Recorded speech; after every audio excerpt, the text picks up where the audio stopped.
HZ University of Applied Sciences heeft in opdracht van Stichting Kinderopvang Zeeuws-Vlaanderen onderzoek gedaan naar de effecten van de gratis voorschool in Zeeuws-Vlaanderen.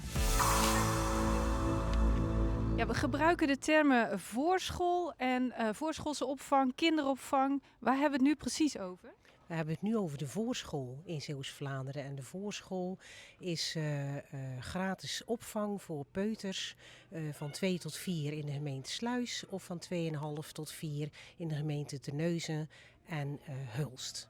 Er is nu een onderzoek gedaan naar die gratis voorschool. Wat zijn de belangrijkste uitkomsten van het onderzoek?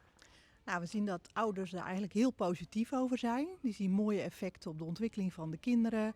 Bijvoorbeeld betere taalontwikkeling, motoriek ontwikkelt zich. Maar kinderen leren ook beter samenspelen bijvoorbeeld. En ouders zien dat zelfredzaamheid toeneemt. Maar ook voor zichzelf zien die ouders belangrijke resultaten. En 20% van de ouders geeft aan dat ze meer kunnen gaan werken door de voorschool. Die gratis voorschool, is dat nu een sociale maatregel of ook wel een stukje economische maatregel?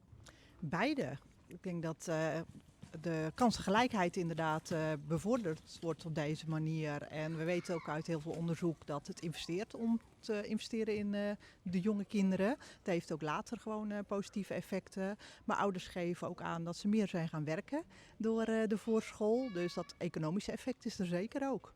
Het is eigenlijk investeren.